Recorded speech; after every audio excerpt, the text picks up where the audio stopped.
नमस्कार दोस्तों, स्वागत है आपका इस YouTube channel Sarwan GS classes में। आज हम लोग चर्चा करेंगे इस्लाम धर्म की उत्पत्ति के बारे में, इसका प्रसार के बारे में, ये क्या है इस्लाम धर्म, इन सभी के बारे में आज हम लोग चर्चा करेंगे। कहाँ इसकी उत्पत्ति होती है, मानचित्र के माध्यम से समझेंगे कि विश्व के कितने भागों में इस्लाम धर्म फैला हुआ है। और आज जो हमारे समाज में दोस्तों इस्लाम धर्म को लेकर के जो गलतफहमियां है, ठीक है, इन सभी के बारे में हम लोग वास्तविक में समझेंगे, जानेंगे कि किसी भी धर्म में क्या कट्टरपंथी विचारधाराएं क्यों होती है, ठीक है, किसी भी धर्म में को लेकर के लोगों में गलतफहमी फैली हुई है, उन सब के बारे में हम लोग तार्किक तरीके से बात करेंगे। और मेरा मकसद कतई ये नहीं होगा दोस्तों कि किसी भी धर्म को ठेस पहुंचाना। हम लोग एक प्रिपेयरिंग करने वाले छात्र छात्राएं हैं, ठीक है, और हम लोग कहीं कहीं किसी भी धर्म के बारे में, किसी भी समाज के बारे में तार्किक तरीके से समझने का ये प्रयास करेंगे कि कोई भी धर्म का मूल तत्व क्या कहता है, किसी भी धर्म की जो उत्पत्ति हुई है वो क्यों हुई है, और इस समय इस्लाम धर्म की उत्पत्ति का क्या कारण है, इस्लाम धर्म पूरी दुनिया में क्यों फैला,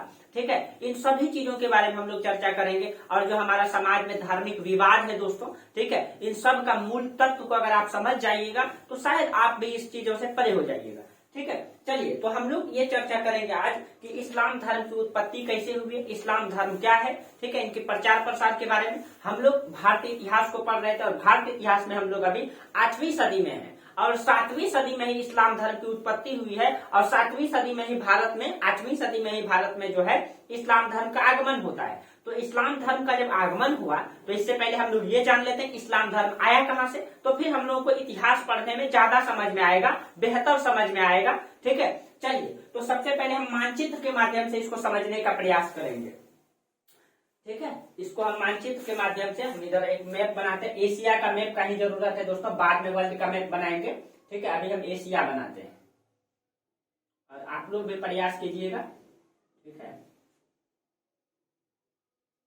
किसी भी इतिहास को अगर आप कोई भी सब्जेक्ट अगर मानचित्र के माध्यम से समझेंगे तो शायद आप बेटर समझ पाएंगे।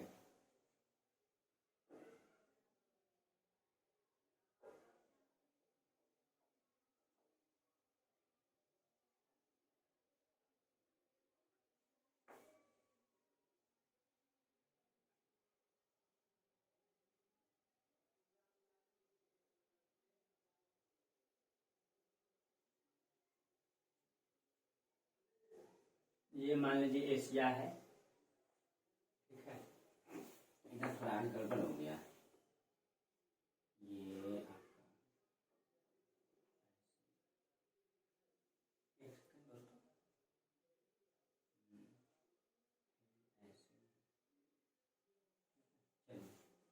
और यहाँ पे आपका इंडोनेशिया, जावा, इन सारे जो यहाँ पे श्रीलंका, ठीक है। देखिए, हम लोगों को बस समझना है, ठीक है। समझने के लिए एक मैप तैयार कर लिए हम लोग। जो इस्लाम धर्म है, ठीक है, इस्लाम क्या है, सबसे पहले इस्लाम क्या है। तो अगर आपसे अगर कोई पूछे इस्लाम क्या है, तो पैगंबर मोहम्मद साहब के उपदेश और शिक्षाएं ही इस्लाम है। यानी पैगंबर मोहम्मद साहब ने जो उपदेश दिए हैं, उसने जो शिक्षा दिए हैं, वही इस्लाम है। तो ये पैगंबर मोहम्मद साहब कौन है, ये कहाँ से आए, इनका जन्म कैसे हुआ, सबसे पहले हम लोग उसके बारे में जानेंगे, ठीक है, किसी भी धर्म के बारे में। और ये जो है आपका दोस्तों इस समय भारतीय समाज को भी समझेंगे, विश्व की मतलब परिस्थितियों को हम लोग भी समझेंगे कि इस समय विश्व की परिस्थिति कैसी है। तो हम लोग को शायद किसी भी धर्म के बारे में जानने में ज्यादा आसानी होगा, ठीक है। देखिए, हम आप लोगों को सबसे पहले बताए थे जैन धर्म और बौद्ध धर्म के बारे में, ठीक है। उसके बाद हम डायरेक्ट इस्लाम धर्म के बारे में बता रहे हैं। बीच में आता है ईसाई धर्म, यहूदी धर्म, इन सभी के बारे में हम चर्चा नहीं किए हैं, ठीक है। हम आप लोगों को एक कॉन्सेप्ट दे देंगे कि विश्व में वर्तमान में पूरे विश्व में लगभग 10 धर्म के लोग रहते हैं। जो भारत में पूरी दुनिया का जो सबसे प्राचीन धर्म माना जाता है वो सनातन धर्म को माना जाता है। दूसरा जो सबसे प्राचीन धर्म है ये यहूदी धर्म माना जाता है, जिसकी उत्पत्ति 2000 BC में हुआ है। और यहूदी के बाद जैन माना जाता है, जैन के बाद बौद्ध, बौद्ध के बाद पारसी, ठीक है, और पारसी के बाद जो है पारसी के बाद ईसाई, ईसाई के बाद आपका नहीं दोस्तों, बौद्ध, जैन, और जैन के बाद पारसी। और पारसी के समय एक कन्फ्यूशियस धर्म आया था, जो चीन का मूल धर्म है कन्फ्यूशियस। कन्फ्यूशियस के बाद ही आया ईसाई, और ईसाई के बाद आया इस्लाम, इस्लाम के बाद सिख, सिख के बाद वर्तमान में 1900 मतलब की ईस्वी में एक नया धर्म आया बहाई धर्म। तो विश्व में टोटल लगभग वर्तमान में 10 धर्म के लोग रहते हैं। उसमें से सबसे प्राचीन धर्म जो है मतलब सनातन धर्म है, जिसके बारे में हम लोग चर्चा नहीं किए हैं। ठीक है, सनातन धर्म के बाद आया जैन धर्म, जिसको हम लोग पढ़ चुके हैं। जैन धर्म के बाद आया बौद्ध धर्म, जिसको हम लोग पढ़ चुके हैं। यानी सनातन धर्म से ही, सनातन धर्म में ही दो लोग आए, ठीक है, जिसने अलग अलग धर्मों की शुरुआत किया। और यहूदी धर्मों में आए पैगंबर मोहम्मद साहब, जिसने जो है इस्लाम धर्म को जन्म दिया। ठीक है, चलिए ये आपका बेसिक चीजें। देखिए, इस्लाम धर्म का जो उत्पत्ति होता है ये किन से होता है? तो पैगंबर मोहम्मद साहब से। पैगंबर मोहम्मद साहब कौन है? तो कहा जाता है कि पैगंबर मोहम्मद साहब से जब हुआ तो पैगंबर मोहम्मद साहब इनके निर्माता हो गए। ठीक है, यानी कि संस्थापक हो गए, संस्थापक पैगंबर मोहम्मद ना साहब, आप लोग लिख लीजिएगा पैगंबर मोहम्मद साहब। ठीक है, अब देखिए, तो कहा जाता है कि पैगंबर मोहम्मद साहब का जन्म कब हुआ था? ठीक है, जन्म, तो पैगंबर मोहम्मद साहब का जन्म जो हुआ था ये हुआ था 570 ईस्वी में हुआ था। और ये कहाँ हुआ था? मक्का में हुआ था। ठीक है, मक्का जो है दोस्तों सऊदी अरब में यहाँ पे शहर है एक मक्का, यहीं पे इनका जन्म हुआ था। और उस समय जो समाज था वो कबीलाई समाज था, यानी कि लोग जो है तंबू और ये सब गाड़ के, जैसे कि हमारे समाज में कभी कभी वो सपेरा लोग आते हैं तंबू गाड़ के रहते हैं न, कबीलाई टाइप से, उसी प्रकार से इसका समाज था। इसका जीवन बहुत ही गरीबी से गुजर रहा था। ठीक है, मक्का में इनका जन्म हुआ था। मक्का में एक कबीला हुआ करता था, कुरैश कबीला। ठीक है, तो मक्का में इनका जन्म जो हुआ ये कबीलाई था, कुरैश कबीला उसका नाम था वहां पे, यही मक्का में। ठीक है, और इनकी जो माता का नाम था, ठीक है, अमीना बेगम, माता का नाम अमीना बेगम, अमीना बेगम। ठीक है, और इनका जो पिता का नाम था देखिए दोस्तों, पिता कहा जाता है कि इसका नाम था, पिता का नाम अब्दुल्ला था, अब्दुल्ला, अब्दुल्ला। और कहा जाता है दोस्तों दुर्भाग्य से इस बालक को अपने पिता का प्यार नहीं मिल पाया। कहा जाता है कि बहुत कम ही उम्र के थे पैगंबर मोहम्मद साहब, इनके पिता की मृत्यु हो जाती है और इसी कारण से इसके जीवन बहुत गरीबी में गुजरता है दोस्तों। और जो बच्चा कहा जाता है कि जो बचपन से संघर्ष करता है वो सभी परिस्थितियों को समझता है, कठिनाइयों को समझता है, और वो छोटे छोटे परिस्थितियों से जब बचपन से वो गुजरते हुए आता है वो हर परिस्थितियों को, हर मतलब गरीबों को ये समझता है बेहतर। और वो जो व्यक्ति जो होता है वो बहुत ही योग्य होता है। और इसके जीवन में भी यही चीजें हुआ दोस्तों। जब इनके पिता की मृत्यु हो गई तो ये बहुत ही गरीबी में जीवन बिता रहे थे। कहा जाता है इनका चाचा था अबू तालिब। ठीक है, इनके चाचा का नाम था अबू तालिब, यही इनका लालन पालन किए थे, अबू तालिब। और कहा जाता है कि ये अबू तालिब के ही जो है पैगंबर मोहम्मद साहब का लालन पालन किए थे। और अबू तालिब के साथ जो है पैगंबर मोहम्मद साहब बकरी चराने जाया करते थे। इतनी गरीबी में जीवन बीतता था, कहा जाता है कि वो कबीलाई समाज के लोग जो है बकरी चराने के लिए जाते थे। उसमें अबू तालिब के चाचा थे, ये भी साथ में बकरी चराने जाते थे। और गरीबी में बहुत परिस्थिति में, आप सोच सकते हो तो जो बकरी चरा करके जीवन चलाएगा, ठीक है, वो कैसा समाज रहा होगा। ठीक है, बहुत ही गरीबी में इनका जीवन बीत रहा था। ठीक है, और कहा जाता है कि जब ये बकरी चराने जाते थे तो वहां पे एक पहाड़ी हुआ करता था, हीरा पहाड़ी। हीरा पहाड़ी में ये जाते थे, अपना बैठते थे, इसी तरीके से जीवन चल रहा था लंबे समय से। लेकिन कहा जाता है ना दोस्तों कि किसी भी व्यक्ति के मतलब विकास में, किसी भी व्यक्ति के उन्नति में महिलाओं का बड़ा योगदान होता है। कहा जाता है दोस्तों इसकी भी जिंदगी में बड़ी महिलाओं का बहुत बड़ा रोल माना जाता है। ठीक है, और कभी कभी कहा जाता है ना दोस्तों कि मतलब ससुराल से किसी व्यक्ति का जो है जीवन संपन्न हो जाता है। तो अगर आपका ससुराल से जीवन संपन्न हो जाए दोस्तों तो आपका पढ़ाई का कोई मायने नहीं रह जाएगा, शिक्षा का कोई मायने नहीं रह जाएगा। लेकिन कहा जाता है दोस्तों कि पैगंबर मोहम्मद साहब के जीवन में महिलाओं का बहुत बड़ा रोल है। कहा जाता है कि इसने जो विवाह किया, ठीक है, खदीजा बेगम, इसकी पत्नी का नाम है खदीजा बेगम, और ये बहुत ही समृद्ध परिवार से थी। ठीक है, खदीजा बेगम, तो इनकी पत्नी है खदीजा बेगम, खदीजा बेगम। ठीक है, खदीजा बेगम। कहा जाता है कि ये खदीजा बेगम जो है बहुत समृद्ध परिवार से थी। इनके पिता जो है, ठीक है, जमींदार थे, बहुत बड़े जमींदार थे। ठीक है, और ये खदीजा बेगम पैगंबर मोहम्मद साहब से उम्र में बड़ी थी, उम्र में बड़ी थी। और ये मतलब कि बहुत ही मतलब समृद्ध परिवार से थी। और एक ही दिन में जब इनसे विवाह हो गया तो पैगंबर मोहम्मद साहब बकरी चराते थे। बकरी चराने से लेकर के डायरेक्ट इसके जीवन में परिवर्तन आया और इसको जो है इनके पिता ने जो है साहूकार का पोस्ट दे दिया, साहूकार का पोस्ट दे दिया।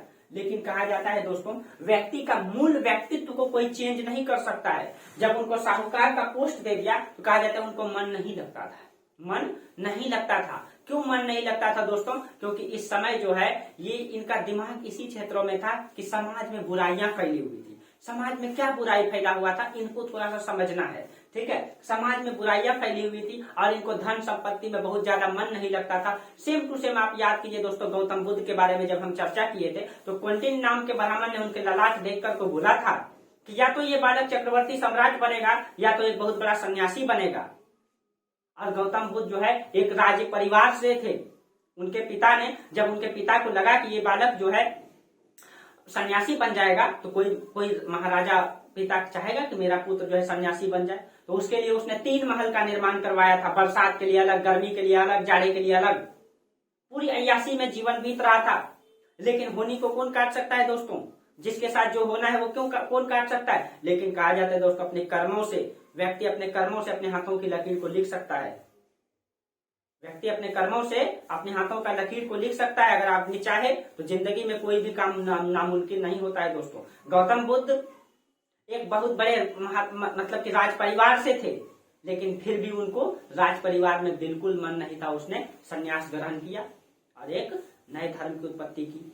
ठीक है, तो वही चीजें यहाँ दिखाई देता है। कहा जाता है ये साहूकार के पोस्ट तो हो गए, लेकिन इनको उनमें मन नहीं लगता था। इनको धन संपत्ति में लालच नहीं था, क्योंकि उस समय पूरे समाज में जो है बुराइयां फैली हुई थी। बुराइयां क्या था दोस्तों? जो हिंदू धर्म थे, ठीक है, हिंदू धर्म में ये बुराइयां थी। यहाँ कर्मकांड बढ़ गया था। कर्मकांड ये बढ़ गया था, कहा जाता है जो वर्ण व्यवस्था था उसमें कर्मकांड ये बढ़ गया था। वर्ण व्यवस्था में आपको पता है दोस्तों कि 4 वर्ण के लोग होते हैं। उस समय सिर्फ समाज में अभी तक हिंदू धर्म था, यहूदी था, बौद्ध था, जैन था, ठीक है, पारसी और कन्फ्यूशियस। लेकिन सबसे अधिक मात्रा में हिंदू धर्म का और बौद्ध धर्म का प्रचार प्रसार हो रहा था, जिसमें मतलब बुराइयां फैलने लगा था। बौद्ध धर्म में भी बुराइयां फैलने लगा था।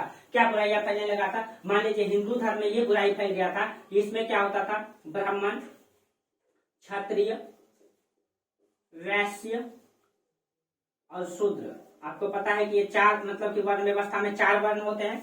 ब्राह्मण का क्या काम था दोस्तों? ब्राह्मण का 6 कार्य निर्धारित किया गया था। शिक्षा देना, शिक्षा लेना, यज्ञ करना, यज्ञ कराना, दान देना, दान लेना। यानी कि आज ये ब्राह्मण का कार्य निर्धारित था। कर्म के आधार पे सिद्धांत चलता था। यानी जो भी व्यक्ति वैद का ज्ञान हासिल करेगा, जो व्यक्ति पढ़ेगा वो ब्राह्मण कहलाएगा।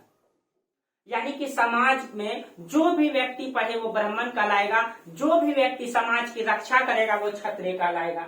जो वाणिज्य व्यापार करेगा वो वैश्य कहलाएगा। जो कुछ भी नहीं करेगा वो शूद्र कहलाएगा। कहने का मतलब दोस्तों, मान लीजिए ब्राह्मण का 4 पुत्र है। एक ब्राह्मण है, इसका 4 पुत्र है, ABCD, ठीक है। अब एक ब्राह्मण का 4 पुत्र है और ये बेटा कहता है कि पिताजी हम पढ़ेंगे लिखेंगे, हम IAS अधिकारी बनेंगे, यानी वो शिक्षा ग्रहण करना चाहता है। तो एक ब्राह्मण का एक बेटा क्या कहलाएगा? ये ब्राह्मण ही कहलाएगा, क्योंकि ये शिक्षा ग्रहण करना चाहता है। यानी कि उस समय जो है ब्राह्मण का मतलब शिक्षा से था, ज्ञान से था।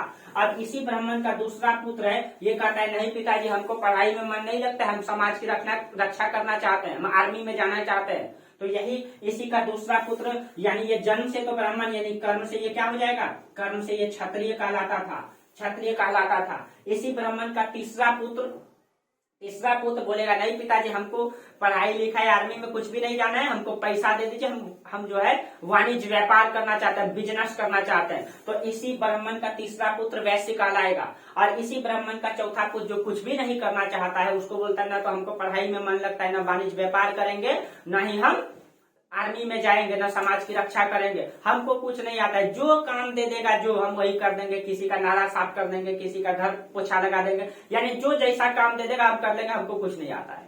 तो वही व्यक्ति ये तीनों का सेवा करेगा, ये शूद्र कहलाएगा। यानी एक शुद्ध, यानी कि कर्मों के आधार पे समाज को निर्धारित किया गया था। लेकिन इसमें क्या हो जाता है दोस्तों? बुराइयां। हाँ, इसमें शूद्र का भी अगर 4 बेटा है, शूद्र का भी 4 बेटा है और उसमें से एक बेटा पढ़ेगा तो वो जन्म से तो शूद्र है, लेकिन कर्म से ब्राह्मण कहलाएगा। उसका भी एक बेटा वाणिज्य व्यापार करेगा तो वह जन्म से तो शूद्र है, लेकिन कर्म से वैश्य कहलाएगा। ये समाज, यानी कि जो भी पढ़ेगा लिखेगा वो ब्राह्मण कहलाएगा। हम लोग देखते हैं कोई पीठ में बैग टांग लिया, स्कूल ड्रेस पहन लिया, टाई लगा लिया, जा रहा है, स्टूडेंट है। माथा पे पगड़ी बांध लिया है, हल ले लिया है, कुदाल ले लिया, हम लोग समझ जाते हैं ये क्या है, ये एक किसान है। तो उस तरीके से सिस्टम था, यानी जो जैसा कर्म करेगा समाज वैसा ही। लेकिन कहा जाता है दोस्तों एक समय में इस ब्राह्मण वर्गों ने क्या किया, इनकी जब वर्चस्वता हो गई समाज में तो इसने बोला नहीं, अब जो है कर्म के आधार पे समाज नहीं चलेगा, अब जन्म के आधार पे चलेगा। यानी ब्राह्मण का बेटा ही ब्राह्मण कहलाएगा, क्षत्रिय का बेटा ही क्षत्र कहलाएगा, वैश्य का बेटा वैश्य कहलाएगा, शूद्र का बेटा शूद्र कहलाएगा। और इस तरीके से मान लीजिए अभी समाज में मान लीजिए बहुत सारे सभी IAS अधिकारी हैं, आर्मी लोग हैं, बिहार पुलिस है, इन सब की वर्चस्वता है। सब IAS अधिकारी मिलकर के ये बोले कि मेरा बेटा ही IAS बनेगा, क्या ऐसे समाज चल पाएगा? क्या हर IAS का बेटा IAS की योग्यता रखे ये जरूरी है? क्या आर्मी का बेटा आर्मी की योग्यता रखे जरूरी है? हो सकता है वो विकलांग भी हो, क्या वो भोजन संभाल पाएगा? लेकिन ऐसा सिस्टम हो गया हमारे समाज में, यानी समाज में कर्मकांड फैल गया था। महिलाओं को अधिकार खत्म कर दिया था, यानी कि कहा जाता है कि महिलाओं का उम्र कम ही उम्र में शादी करा दिया जाता था। और उससे क्या होता था, जब वो बच्चे को जन्म देती थी उनकी मृत्यु हो जाता था। पति की मृत्यु होने पर महिलाओं को सती होना पड़ता था, महिलाओं को अपने पति के साथ जिंदा जल जाना पड़ता था, जिसको सती प्रथा कहते हैं। अगर किसी महिला की पति की मृत्यु हो जाती तो वो विधवा हो जाता था, तो विधवाओं के लिए क्या प्रावधान था कि उसके अंदर कामुकता जन्म न ले, इसके लिए उनको सही भोजन नहीं दिया जाता था, सूखी रोटी दी जाती थी, 2 टाइम खाना दिया जाता था। सूर्य जब तक उगा हुआ रहेगा तब तक वो घर के कोने में बैठेगी, टिकली सिंदूर नहीं लगा सकती ताकि वो देखने में सुंदर न लगे, ताकि कोई देख करके उसको भावुक ना हो। यानी कि ऐसे ऐसे कर्मकांडों को जन्म दिया गया दोस्तों। उससे अच्छा है कि स्त्री को आप मार ही देते। ऐसे ऐसे कर्मकांड को जन्म दिया गया दोस्तों समाज में। और ये कर्मकांड में शूद्रों का पूरा शोषण हुआ, शूद्रों को समाज से बाहर, शहर से बाहर कर दिया गया, उसको नदी किनारे हवा में ठंडी में रखा गया, वो लोग तंबू गाड़ के रहते थे। इनके लिए विशेष प्रावधान कर दिया गया कि इनको माना जाता है ये शूद्र हैं, ये पाप किया है, इसके कर्मों का फल इसको मिल रहा है। इस तरीके से समाज में कर्मकांड फैल गया और दोस्तों शूद्रों का कोई अधिकार नहीं रहा, ठीक है। और इसी कारण से एक समय में इसका पूरा शोषण हुआ और इसी समय इन सभी कठिनाइयों को देख करके पैगंबर मोहम्मद साहब को इन सभी चीजों में मन नहीं लग रहा था। दोस्तों मेरा मकसद कभी भी किसी भी धर्म को ठेस पहुंचाना नहीं है। मैं आप लोगों को ऐतिहासिक चीजों का वास्तविकता से जोड़ना चाहता हूं। जो इतिहास है मैं उसको आप लोगों के सामने प्रस्तुत करना चाहता हूं। मेरा कतई मकसद नहीं कि आप लोगों को ठेस पहुंचाऊं, ठीक है। मैं इतिहास का अध्ययन करता हूं और आप लोगों के सामने इन चीजों को प्रस्तुत करता हूं, ठीक है। मैं किसी धर्म को ठेस पहुंचाना नहीं चाहता हूं, ठीक है। तो आप लोग बुरा नहीं मानेंगे दोस्तों, मेरा मूल व्यक्तित्व ऐसा नहीं है, ठीक है। मेरा मूल व्यक्तित्व कुछ अलग ही है, ठीक है। मेरा कतई मकसद नहीं है कि मैं किसी भी धर्म को ठेस पहुंचाऊं। बस आप लोग तार्किक बने, एग्जाम में क्वेश्चन पूछा जाएगा, आपसे तर्क किया जाएगा, आप तार्किक बने, समाज को समझें। हर व्यक्ति को इतिहास पढ़ना जरूरी है ताकि आपको समाज की सच्चाई नजर आए। क्यों इन लोगों को अधिकार दिया गया है? इन लोगों को अधिकार इसलिए दिया गया है दोस्तों, इन लोगों के साथ एक समय में उच्च वर्गों ने शोषण किया है, इसीलिए उसको जब अधिकार नहीं मिला तो उनका मानसिक विकास नहीं हो पाया, इसीलिए उनको सरकार ने अधिकार देकर के उसको ऊपर उठाने की कोशिश कर रहा है ताकि एक समय बराबर हो जाएगा फिर अधिकार खत्म कर दिया जाएगा, ठीक है। चलिए, तो उसी समय कहा जाता है दोस्तों कि पैगंबर मोहम्मद साहब को साहूकार का पोस्ट तो मिल गया लेकिन उसका मन उसमें रुचि नहीं लग रहा था, ठीक है। तो कहा जाता है साहूकार पोस्ट होते हुए भी उसने जो है हीरा की गुफा में जाकर के वो ध्यान मग्न करा करते थे और वो समाज की भलाई के लिए सोचते थे, समाज का भला कैसे होगा, इस कर्मकांड से समाज कैसे निकलेगा। अब सभी धर्मों में कर्मकांड था दोस्तों, सिर्फ और सिर्फ मतलब सनातन धर्म में नहीं, बौद्ध धर्म में भी कर्मकांड, तंत्रयान, महायान, कई सारे संप्रदाय का विकास हो चुका था, उसमें भी कर्मकांड फैल चुका था, ठीक है। यानी कि धर्म को सोर्स का माध्यम बना लिया गया था, यानी समाज में कर्मकांड की चीजों का जन्म हो गया था। इसीलिए उसी परिस्थिति में पैगंबर मोहम्मद साहब ने जो है इन चीजों को कहा जाता है वो मतलब बहुत ध्यान मग्न करते थे हीरा नामक गुफा पे। तो एक दिन कहा जाता है कि हीरा नामक गुफा पे जब जो मतलब ध्यान मग्न किया करते थे तो 610 ईस्वी की घटना है, ठीक है। उनका जन्म हुआ 570 में, ठीक है। 610 ईस्वी की घटना है। एक दिन कहा जाता है हीरा गुफा में उनके पास एक व्यक्ति आता है जिनका नाम था जिब्राइल, ठीक है, जिनका नाम था जिब्राइल। जिब्राइल आता है उनके पास, ठीक है। जिब्राइल आता है और ये जिब्राइल माना जाता है दोस्तों ये ईश्वर का दूत था। ये ईश्वर का क्या था? दूत। इसको ईश्वर ने भेजा था, ठीक है। और कहा जाता है कि समाज को सुधारने के लिए जब जब समाज में कर्मकांड फैलता है, बुराई फैलता है, तो ईश्वर जो है अनेक अवतार लेकर के, हिंदू धर्म की मान्यता ये है कि अनेक अवतार लेकर के वो समाज को सुधारने आते हैं, ठीक है। समाज को सुधारने आते हैं। जैसे अभी जो है कलयुग में कल की अवतार लेंगे न, और मतलब कि इस तरीके से 9 अवतार ले चुके हैं, 10 अवतार लेने वाले हैं। कई एक समय वराह का अवतार लिए थे, एक समय मछली का अवतार लेकर के पृथ्वी को बचाए थे। ठीक है, एक समय में मतलब कल्कि का अवतार लेंगे। गौतम बुद्ध को भी 9वें अवतार बताया गया है इसमें। ठीक है, सनातन धर्म में तो इस तरीके से माना जाता है। हालांकि दोस्तों मेरा मकसद है आप लोगों को वास्तविकता से जोड़ना, समझाना। ठीक है, चलिए तो जिब्राइल आता है इनके पास, पैगंबर मोहम्मद साहब के पास 610 ईस्वी में, और वो जो है इनको एक पुस्तक देता है जिसको कहते हैं कुरान। ठीक है, इनको एक पुस्तक देता है कुरान। ठीक है, कुरान देता है पुस्तक। उसके बाद जिब्राइल जो है इनके साथ यहाँ पे मक्का में, दोस्तों मक्का में, ये आपका मक्का है। ठीक है, मक्का, और यहाँ पे थोड़ा सा ये देखिए इस तरीके से हम बता, ये आपका इजराइल है, इजराइल। ठीक है, और इजराइल की जो राजधानी है ये पड़ता है यरूशलेम, यरूशलेम। ठीक है, अब कहा जाता है मक्का, और यहाँ पे पड़ता है आपका मदीना, यहाँ पे आपका पड़ता है मदीना। ठीक है, सऊदी अरब में। अब देखिए कहा जाता है मक्का में आता है उनके पास जिब्राइल, जो ईश्वर का दूत था, ईश्वर का दूत था, और ईश्वर ने स्वयं इनके पास भेजा था। क्यों? क्योंकि ये बहुत ही निष्ठा तरीके से ईश्वर की भक्ति में लीन था, समाज को सुधारने के लिए ये चाहता था।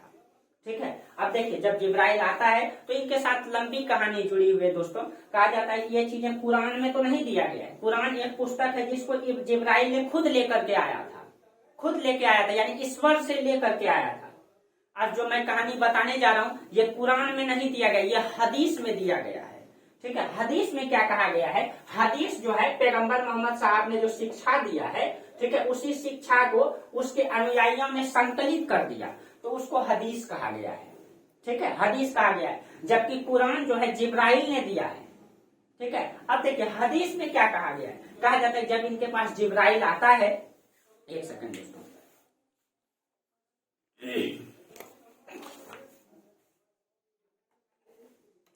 देखिए कहा जाता है कि जब जिब्राइल आता है इनके पास, ठीक है, तो जिब्राइल के साथ ये लंबी यात्रा करते हैं। लंबी यात्रा किए थे, वो लंबी यात्रा के बारे में इसमें हदीस में चर्चा किया गया है, कुरान में इसकी चर्चा नहीं है। इसमें क्या चर्चा आता है? ठीक है, इसमें ये चर्चा आता है, इसमें एक दिन लंबी यात्रा, एक ही रात में लंबी यात्रा किए थे जिब्राइल के साथ। जिब्राइल जो है अपने साथ में एक घोड़ा लेकर के आए थे। वो सफेद घोड़ा था जो इस्लाम धर्म में बहुत ही फेमस है, उसका नाम है बुराक। ठीक है, बुराक घोड़ा लेकर के आए थे, और ये सफेद घोड़ा था जिसमें पंख लगा हुआ था। ठीक है, और इसको किसने लेकर के आए थे? जिब्राइल, जिब्राइल लेकर के आए थे। ठीक है, और इस बुराक घोड़ा में बैठ करके पैगंबर मोहम्मद साहब को उस दिन लंबी यात्रा में लेकर के गए थे। कौन लेकर के गए थे? जिब्राइल लेकर के गए थे, इस घोड़ा में बैठा करके, घोड़ा में पंख लगा हुआ था। ऐसी दोस्तों इसमें इस्लाम धर्म में मान्यता है। ठीक है, आप लोग समझिए मैं जो बताने जा रहा हूँ। कहा जाता है कि जिब्राइल में जो है, जिब्राइल ने जो है बुराक घोड़ा में बैठा करके लंबी यात्रा पे लेके गया था। उस यात्रा का नाम है, ये कहाँ से स्टार्ट हुआ यात्रा? ये मक्का से स्टार्ट हुआ, ये मक्का से स्टार्ट हुआ, और लंबी यात्रा में लेके गया। उस यात्रा का नाम है, ठीक है, इसमें दिया गया है, वो जो पहली यात्रा है उसमें नाम है फर्थियस मेस्क। इस यात्रा में जो मतलब जहां गया था उस स्थान का नाम आता है फर्थियस मेस्क, फर्थियस मेस्क ये नाम आता है।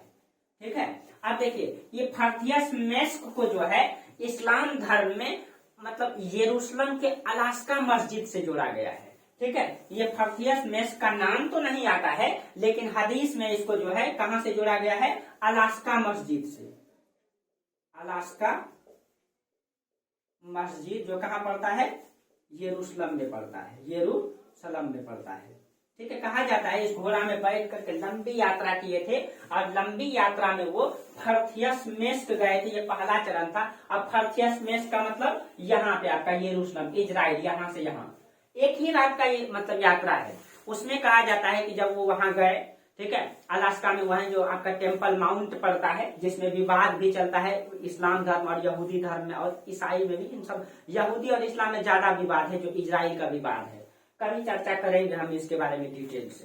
ठीक है, तो फर्थियस मेस्क की यात्रा किया, और इस यात्रा में उसने जो है लंबी यात्रा में फर्थियस मेस्क गया, और इसको इस्लाम धर्म में अलास्का मस्जिद से जोड़ा गया जो यरूशलेम में पड़ता है।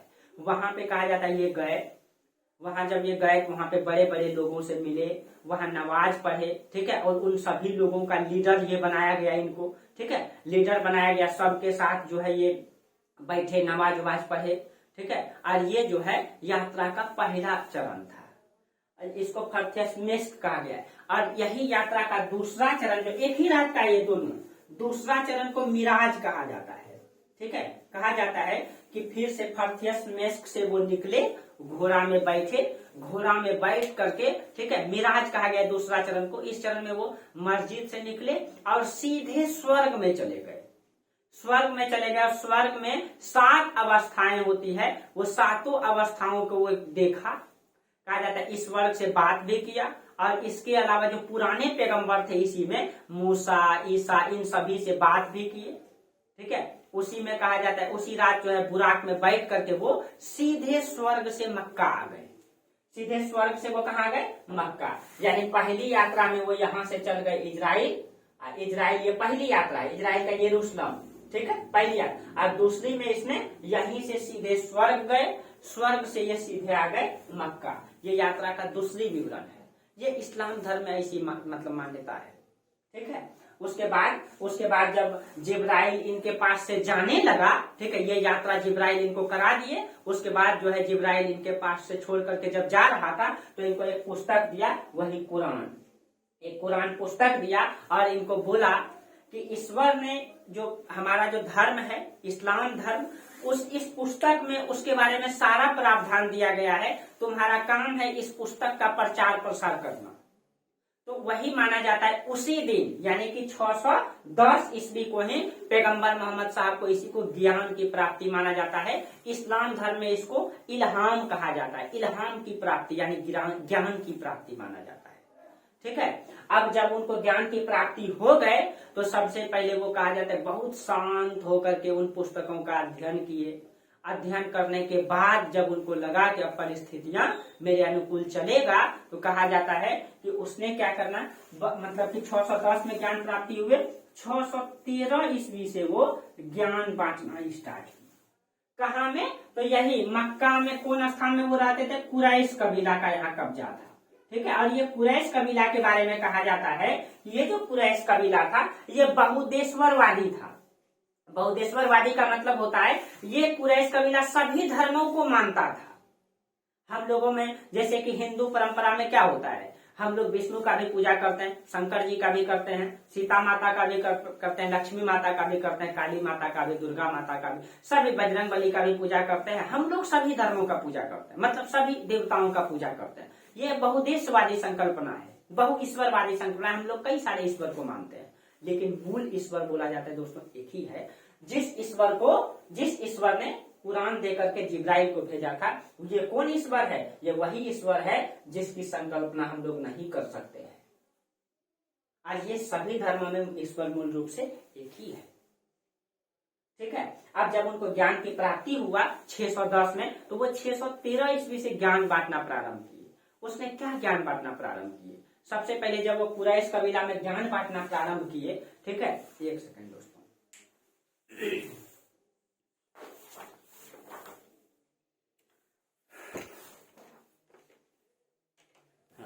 देखिए जब उनको ज्ञान की प्राप्ति हुआ, क्या ज्ञान हुआ अभी हम चर्चा करते हैं, ठीक है। सबसे पहले जब वो कुरैश कबीला में ज्ञान बांटना स्टार्ट किया, कुरैश तो बहुदेशवरवादी, बहुदेश ईश्वर को मानता था, तो वहां जब ज्ञान बांटने लगे तो कहा जाता है वहां बहुत बड़ी समस्या खड़ी होगी। जब ये बोलना स्टार्ट किए कि मतलब ईश्वर एक हैं, ठीक है, मूर्ति पूजा ठीक नहीं है, अपने को पूरी तरीके से ईश्वर के प्रति खुद को जो है कि उपसर्ग कर दो, ठीक है, मैं ईश्वर का पैगंबर हूँ। जब ये सब बातें वो बोलने लगे तो वहां के बहुत सारे लोग इनसे नाराज हो गए, बहुत सारे लोग इनका सपोर्ट भी किए कि ईश्वर एक है भाई, इस मूर्ति पूजा ठीक नहीं है। इन सब के बारे में जब वो बोलने लगा बहुत सारा लोग नाराज हो गए, बहुत सारे लोग इनका सपोर्ट करने लगे। तो कहा जाता है पैगंबर मोहम्मद साहब के साथ एक व्यक्ति था, अबू तलीब। अबू तलीब बहुत ताकतवर व्यक्ति था, ठीक है। जब यहाँ वो प्रचार करना स्टार्ट किए, ठीक है, तो अबू तलीब था इनके साथ में, अबू तलीब ये इनके साथ में था। ये बहुत ही ताकतवर व्यक्ति था। जब तक वो यहाँ कुरैश कबीला में प्रचार प्रसार करते रहे, ठीक ठाक चलता रहा। 613 से वो ज्ञान बांटना स्टार्ट किए, 621 ईस्वी तक वो ठीक ठाक ज्ञान बांटे। 619 ईस्वी तक दोस्तों। ठीक है, 619 ईस्वी में जब इनकी मृत्यु हो गई तो पैगंबर मोहम्मद साहब का एक ताकतवर हाथ खत्म हो गया। तो यहाँ के लोगों ने इनका खूब विरोध करना स्टार्ट कर दिया। तो लगा कि यहाँ पर स्थिति ठीक नहीं है, तो यहाँ से वो कुरैश से जो है 621 ईस्वी में यहाँ से मक्का से वो निकल करके मदीना चल गए, और मदीना ये गए 622 ईस्वी में ये मदीना गए। ठीक है, 621 ईस्वी में ये मदीना गए, और मतलब कि 22 में स्थिति बिगड़ने लगी, तो 21-22 में वो लगभग मदीना चल गए। ठीक है, मदीना जब वो गए तो वहां पे कहा जाता है, वहां भी उसने इस धर्म के बारे में प्रचार प्रसार करना स्टार्ट किया। ठीक है, वहां पे भी इसने जो है कि अपने धर्म के बारे में बताया। धीरे धीरे कहा जाता है इनकी 10,000 फौज तैयार हो गई। ठीक है, 10,000 जब इनकी यहाँ पे फौज तैयार हो गई, ठीक है, ये कहा जाता है कि ये वहां से फिर 10,000 फौज के साथ जब ये फिर से आए मक्का, ठीक है, और मक्का में इसने जो है फिर से जो कुरैश कबीला इनसे नाराज हो गए थे उनको भी अपने धर्म में दीक्षित किए। ठीक है, और इन पूरे क्षेत्रों में इस्लाम धर्म का प्रचार प्रसार हो गया। जब ये मक्का से मदीना गए थे, इसी यात्रा को जो है इस्लाम धर्म में हिजारत कहा जाता है। हिजारत, ठीक है, हिजारत कहा जाता है। अब देखिए दोस्तों, जिब्राइल ने जो कुरान देकर के गया, इसने जो प्रचार प्रसार किया, इसने किस चीज का प्रसार किया, क्या ये बता रहे थे लोगों, इनको क्या ज्ञान की प्राप्ति हुई। ठीक है, इनको जो ज्ञान मिला वो क्या ज्ञान मिला, चलिए हम लोग उस ज्ञान के बारे में चर्चा करते हैं।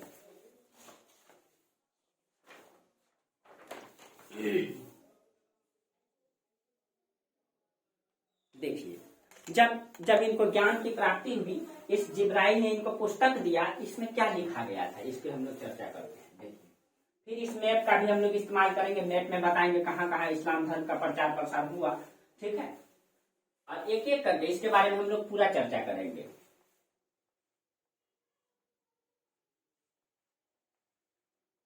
देखिए, तो अभी आपको पता है कि समाज में बुराई फैली हुई है। ठीक है, और इसी परिस्थिति में देखिए दोस्तों, अब यहाँ पे एक तर्क खड़ा हो जाता है। तर्क ये हो जाता है दोस्तों, क्या वास्तविक में जिब्राइल इनके पास आया था, क्या ईश्वर मतलब ईश्वर जैसी संकल्पना ने इसको भेजा था, यहाँ एक तर्क खड़ा हो जाता है। लेकिन ये दोस्तों धर्म है, धर्म पे आप सवाल खड़ा नहीं कर सकते। कहते हैं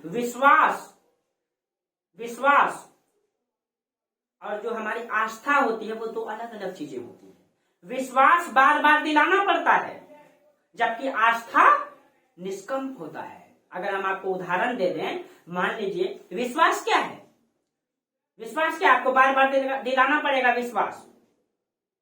भाई देखो, पत्थर पे घास उगा हुआ है, एक बार दिखा दिया हाँ भाई वास्तविक में पत्थर पे घास उगा हुआ है, लेकिन वो व्यक्ति दूसरे बार जब देखा अरे पत्थर पे घास नहीं उगा हुआ है, तो वहां उनका विश्वास टूट जाएगा, विश्वास वहां टूट जाएगा। लेकिन आस्था जो होता है दोस्तों वो निष्कंप होता है।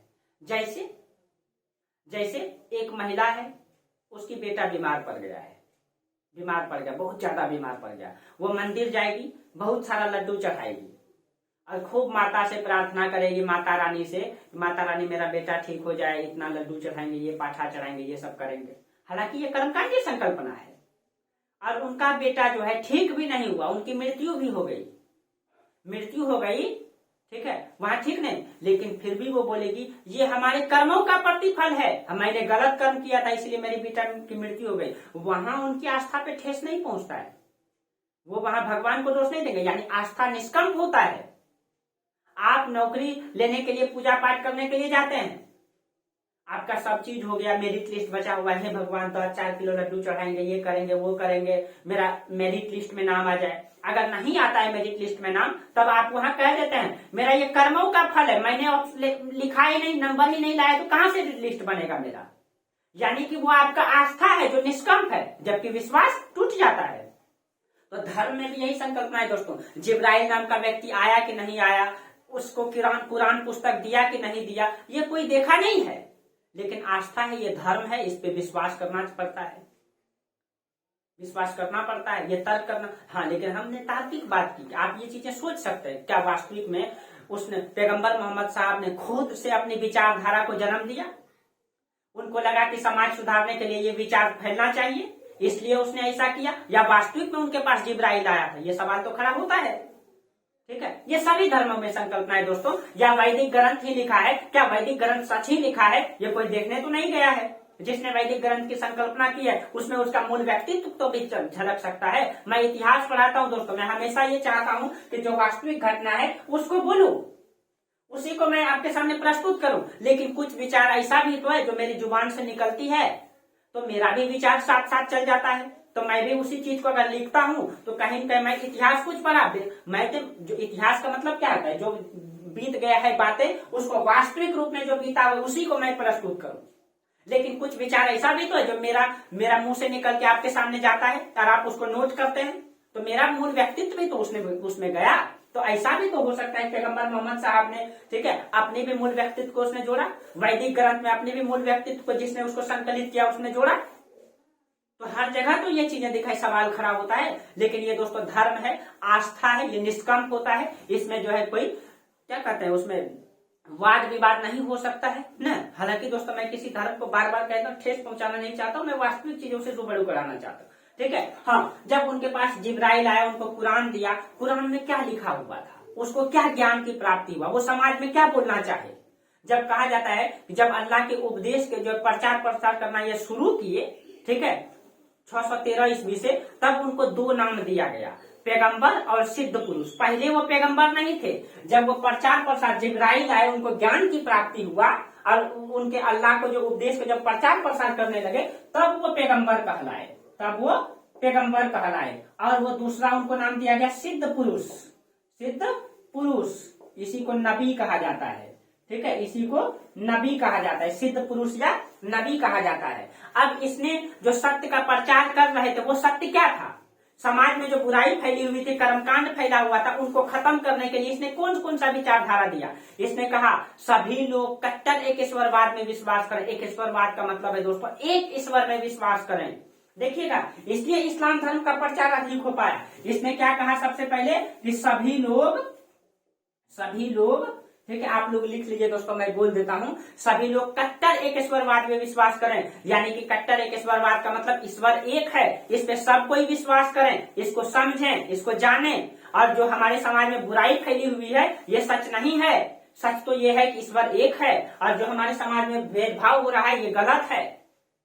अब देखिए दोस्तों, आप ही सोचिए, जिस परिस्थिति में ये धर्म आया, जब कर्मकांड फैला हुआ था, शूद्र वर्गों को अधिकार नहीं था, और यहाँ पे सभी धर्मों को, यानी कि यहाँ जो शूद्र वर्ग है उसको जो है कि सनातन धर्म में कोई अधिकार नहीं था, और ये धर्म बोला कि हम सभी भाई भाई हैं, बराबर हैं, इस धर्म में जो भी जुड़ेंगे वो उनके लिए एक ईश्वर होगा, उनके लिए समान व्यवहार किया जाएगा। क्या शूद्र वर्ग इसमें जुड़ेंगे या नहीं जुड़ेंगे? जुड़ेंगे, क्योंकि उनके साथ शोषण हो रहा है। और इसी कारण से यहाँ पे बहुत सारे शूद्र वर्ग थे जो कहाँ परिवर्तित हो गए, जो इस्लाम धर्म में परिवर्तित हो गए, ठीक है। ये कहते हैं अल्लाह एक है, लोगों को कट्टर एक ईश्वरवाद में विश्वास करना चाहिए। दूसरा ये क्या कहते हैं, आप लोग इसको नोट कर लीजिएगा, ठीक है। दूसरा कहते हैं वो अल्लाह सर्वशक्तिमान है, सर्वज्ञ है, करुणा से भरा हुआ है, दयालु है। देखिए वो कहते हैं अल्लाह क्या है, सर्वशक्तिमान है, सर्वशक्तिमान है, ठीक है, दयालु, करुणा से भरा हुआ है,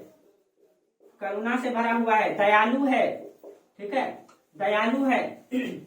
अब वो कहते हैं करुणा से भरा हुआ है, दयालु है, सर्वशक्तिमान है, सर्वज्ञ है, सर्वज्ञ है। इसका मतलब है दोस्तों यहाँ भी सवाल खड़ा होता है, अगर अल्लाह सर्वज्ञ है यानी सब चीजों को वो जानता है, तो हमारे दुखों को, हमारे कष्टों को वो समझता है, हमारे दुख को, हमारे कष्ट को वो समझता है। अब हमारे दुख को और कष्ट को जब समझता ही है तो वो जो है करुणा से भरा हुआ और दयालु तो है ही, तो जब करुणा से भरा है, दयालु है, तो हमारे कष्ट को वो दूर क्यों नहीं करते हैं, हमारे कष्ट को दूर करें।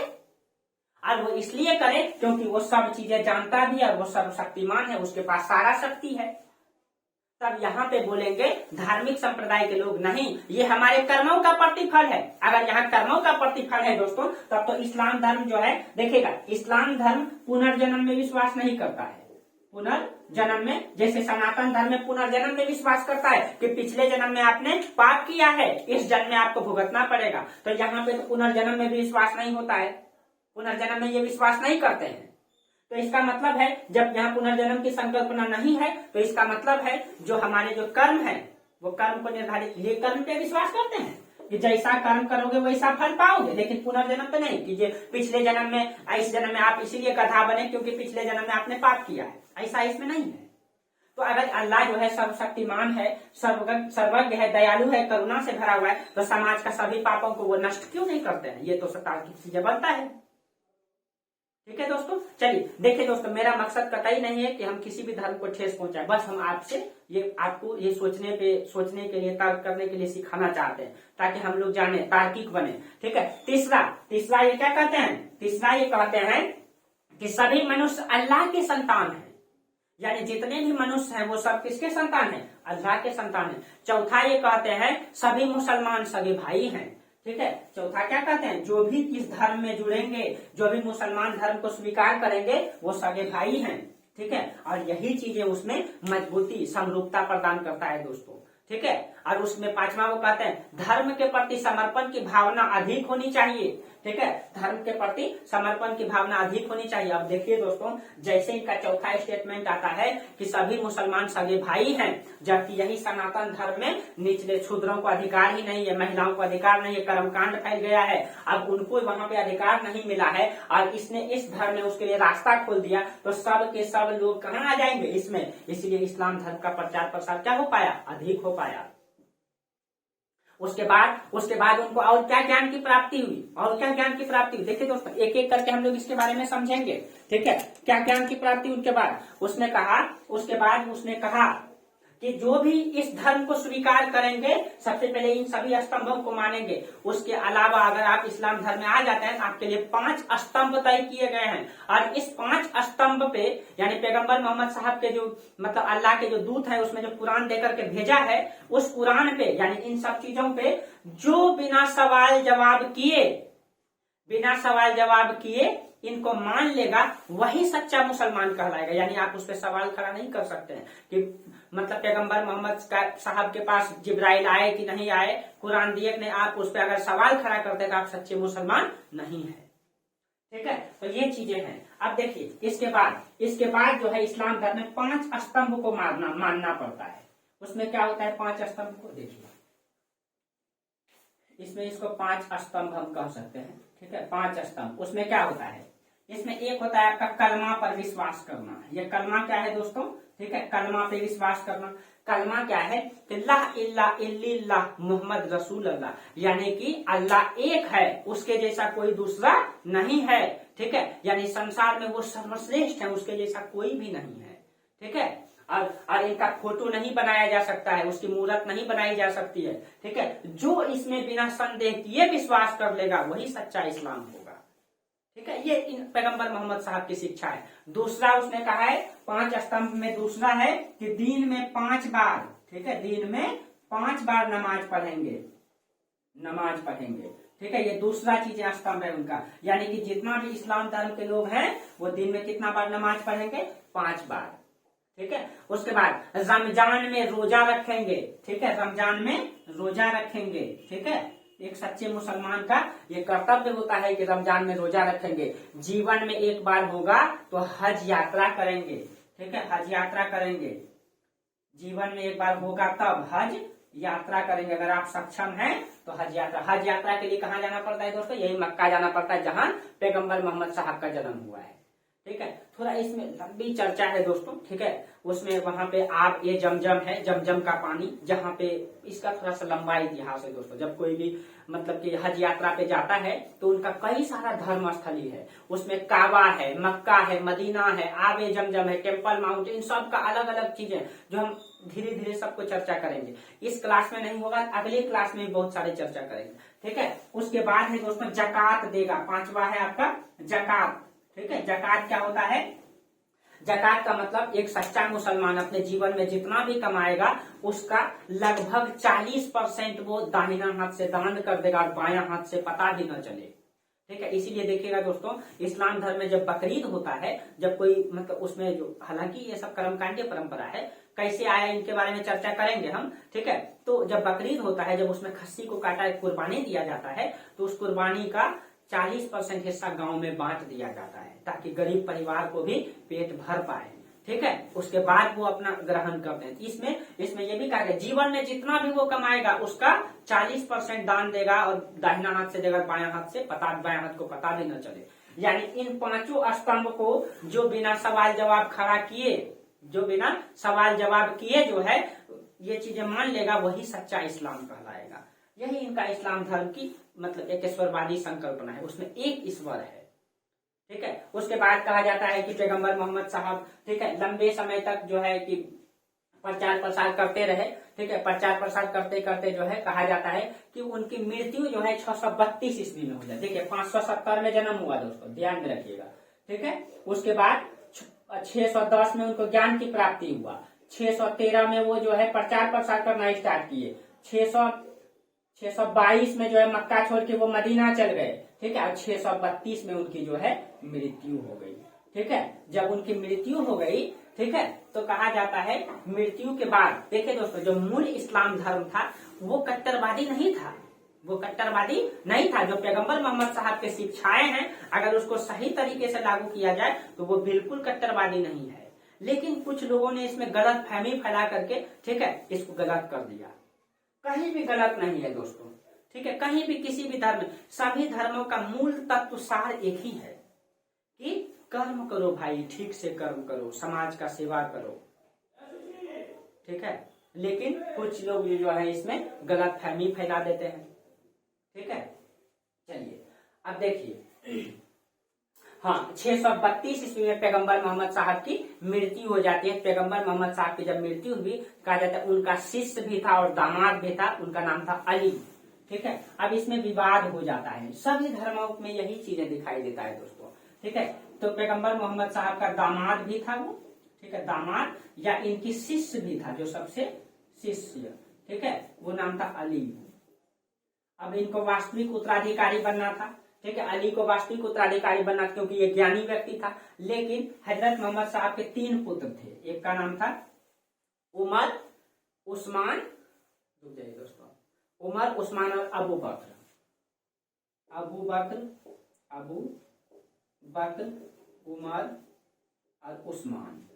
ठीक है, अब देखिए वास्तविक उत्तराधिकारी अली को बनना था, लेकिन अबू बकर और अली में विवाद हो गया। अबू बकर बोला मैं बनूंगा, ठीक है, और अली को वास्तविक रूप में बनना था। ठीक है, इसीलिए दोनों में विवाद हो गया। ठीक है, तो कहा जाता है किसमें विवाद हो गया, अली में और अबू बकर में। अबू बकर में, इन दोनों में विवाद हो गया। ठीक है, अली जो है वास्तविक में पैगंबर मोहम्मद साहब के विचार को मानते थे। ठीक है, मानते थे, लेकिन वहां की जनता ने जो है इनको सपोर्ट नहीं किया। वहां पे 15 से 20% जनता ने ही इनको सपोर्ट किया, जबकि लगभग 70 से 80% जनता ने अबू बकर को सपोर्ट कर दिया। ठीक है, इसी कारण से दोनों में विवाद हो गया। तो कहा जाता है अली का पुत्र हुआ करता था हुसैन, इनका पुत्र था हुसैन। ठीक है, ये जो है मतलब कि ये अबू बकर इनका मामा हो गया, हुसैन का मामा हो गया। ठीक है, मामा हो गया। और जब इनके मामा हो गया तो हुसैन कहा जाता है इन मामा के पिता के झगड़ा को सुलझाना चाहता था। ठीक है, सुलझाना चाहता था हुसैन। ठीक है, लेकिन जब ये सुलझाना चाहता था तो ये गए अपने मामा के पास मिलने। ठीक है, जब मामा के पास ये गए अबू बकर के पास, तो कहा जाता है हुसैन का जो है अबू बकर का एक व्यक्ति था अब्बास। ठीक है, अब्बास ने क्या किया, हुसैन की हत्या कर दिया। ये किसका व्यक्ति है, अबू बकर का। जब हुसैन की हत्या कर दिया, ठीक है, हुसैन की हत्या कर दिया, दोनों में विवाद हुआ। तो अली ने जो बनाया इस्लाम धर्म में, ये हो गया शिया, और अबू बकर ने जो बनाया ये सुन्नी। ठीक है, सुन्नी। और इसीलिए कहा जाता है कि शिया धर्म में जब हुसैन की मृत्यु हो गई तो ये लोग शौक मनाते हैं, इसीलिए ये लोग तजिया जो निकालते हैं, जिसको आप लोग मुहर्रम कहते हैं। ठीक है, उसमें ये लोग शौक मनाते हैं। देखिएगा जब तजिया खेलता है तो उसमें बहुत सारा चीज अपने आप को कष्ट देता है, कुछ आग में चलता है, कुछ अपने आप को मतलब पीठ में बहुत सारा वो तलवार टाइप का होता है, उसको क्या कहा जाता है, उससे पीठ काट लिया जाता है। ठीक है, इस तरह अपने आप को कष्ट देते हैं, क्योंकि इनका व्यक्ति उस दिन मर गया था, इसलिए लोग शौक मनाते हैं, जबकि उस दिन ये लोग खुशी मनाते हैं। ठीक है, तो दोनों की मतलब कि दोनों में विवाद के कारण यहीं पे इस्लाम धर्म 2 भागों में बट जाता है। और इन दोनों में विवाद हो गया। ठीक है, इसीलिए एक इस्लाम धर्म एक और नया धर्म बन गया, जिसको हम लोग कहते हैं सूफी संप्रदाय। तो इन दोनों में विवाद के कारण सूफी, शिया और सुन्नी इस्लाम धर्म 3 भागों में बट गया। तो पैगंबर मोहम्मद साहब की जब मृत्यु हुई 632 में, 632 के बाद, ठीक है, 632 के बाद 632 से 34 तक, 632 से 34 तक अबू बकर बन गए पैगंबर। ठीक है, अबू बकर। ठीक है, अब देखिए उसके बाद 34 से लेकर के, एक सेकंड,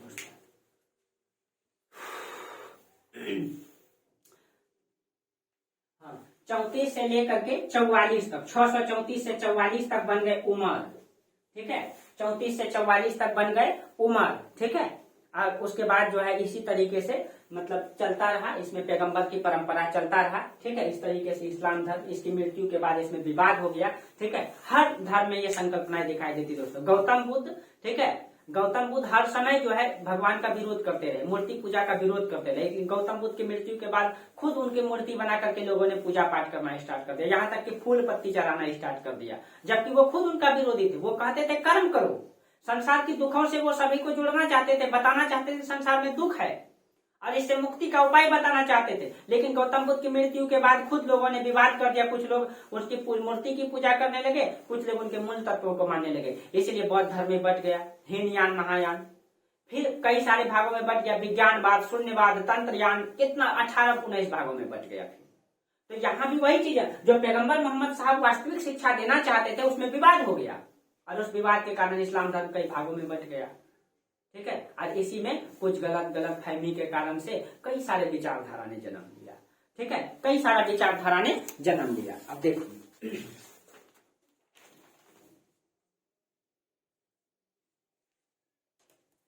देखिए इस तरीके से हुआ पैगंबर मोहम्मद साहब। अब अगर हम थोड़ा सा इस्लाम की शिक्षा की बात करें, इस्लाम की शिक्षा क्या है, अभी हम लोग बहुत सारा चीजें इसके बारे में अभी बहुत सारा चीजें पढ़ना है दोस्तों, ठीक है, बस समझिए थोड़ा सा, ठीक है। इस्लाम की शिक्षा,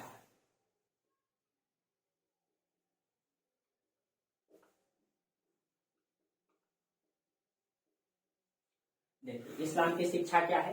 तो इस्लाम की जो शिक्षा है दोस्तों, इसमें कहा गया है कि क्षमाशीलता, यानी लोगों में क्षमाशीलता की गुण होनी चाहिए, ठीक है, गुण होनी चाहिए। देखिएगा दोस्तों कहीं कट्टरवादी विचारधारा आपको दिखाई नहीं देगा, ठीक है। क्षमाशीलता ये मूल मतलब की विचारधारा है इस्लाम धर्म का, ठीक है। यानी कि लोगों में जो भी इस्लाम धर्म के लोग हैं उसमें क्षमाशीलता होनी चाहिए, क्षमा की भावना होनी चाहिए, ठीक है। दूसरा कहा गया सेवा की भावना। अब बताइए दोस्तों कोई ऐसा विचार है जिसमें सेवा की भावना नहीं आता है?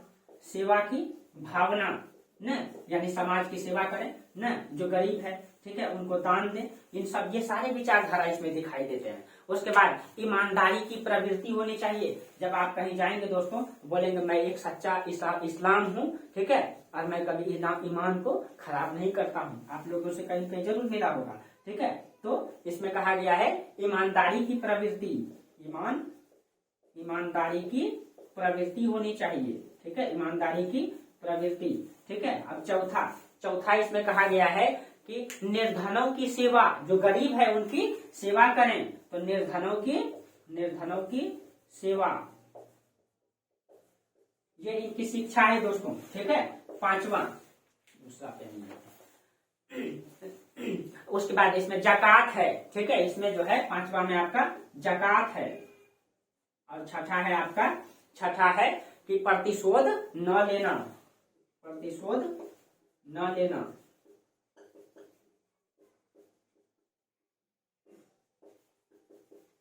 लेना, ठीक है। ये इस्लाम की शिक्षा है, ये जो है आपका इस्लाम की शिक्षा है। अब देखिए इन सारी बातों से कहीं भी पता चलता है कि इस्लाम धर्म में कट्टरपंथी विचारधारा है? नहीं है दोस्तों। कुछ गलत लोगों ने कुछ गलत फहमी की वजह से जो है इनका जो है गलत प्रचार प्रसार कर दिया, ठीक है। अब देखिएगा जब इनकी ये सारी भावनाएं आई उस समय इस्लाम धर्म बहुत तेजी से विस्तारित हो रहा था। क्यों? क्योंकि उस समय यहाँ पे जब इस्लाम धर्म आए तो देखिएगा धीरे धीरे यहाँ पे इस्लाम धर्म की उत्पत्ति, ज्ञान की प्राप्ति उनको कब हुई? तो लगभग 613 में तो वो ज्ञान बांटना स्टार्ट किए, 622 तक आते आते वो इन सभी क्षेत्रों में इस्लाम धर्म का प्रचार कर दिए थे, ठीक है। और 700 तक आते आते देखिएगा हिंदुस्तान में इस्लाम धर्म का क्या हो जाएगा? आविर्भाव हो जाएगा। और मोहम्मद कासिम पहले व्यक्ति थे जो कि हिंदुस्तान की धरती पर इस्लाम थे जो कदम रखे थे, ठीक है। तो हम लोगों को अब इसका प्रचार पढ़ना है, तो इसी समय हिंदुस्तान का इतिहास हम लोग पढ़ रहे थे। अब इधर से जो इस्लाम जाएगा, अब किस तरीके से वो हिंदुस्तान में अपना कब्जा जमाएगा, किस तरीके से उनका हिंदुस्तान में प्रचार प्रसार होगा, अब हम लोग उधर इंडियन मतलब हिस्ट्री में पढ़ लेंगे न। मीडियावल हिस्ट्री से शुरुआत होती है। जैसे इस्लाम धर्म हिंदुस्तान में आया वहीं से हम लोग हिस्ट्री को बांट दिए हैं न। ऐसे हिस्ट्री को बांट तो नहीं सकते लेकिन बांट दिए और वहीं से हम लोग मीडियावल हिस्ट्री बना दिए हैं, ठीक है। अब देखिए, तो ये सारे विचारधारा इसमें दिखाई देती है, ठीक है। और यहाँ पे आते आते 712 तक आते आते वो हिंदुस्तान में भी कदम रखेगा, ठीक है। और इस तरीके से देखिए, अब अगले क्लास में आप लोगों को बताएंगे इस्लाम धर्म का विस्तार कहाँ कहाँ हुआ, इस्लाम धर्म का जो कुछ वर्ड आता है, जैसे जिहाद क्या है, गाजी क्या है, जिम्मी क्या है, ठीक है, इन सभी विचारधारा के बारे में बताएंगे, ठीक है। और आगे बताएंगे किस तरीके से पूरी दुनिया में वर्तमान में कितना कितना किस तरीके से धर्म का विस्तार है, ये भी चर्चा करेंगे अगले क्लास में, ठीक है। तो आज यहीं तक रहने दीजिए, अगले क्लास में हम लोग इस्लाम धर्म के बारे में और आगे करेंगे, ठीक है। ये फर्स्ट क्लास रहा आपका, अगले हम लोग सेकेंड क्लास में इसको कंप्लीट करेंगे। चलिए, तब तक के लिए आप लोगों को बहुत बहुत धन्यवाद दोस्तों, थैंक यू।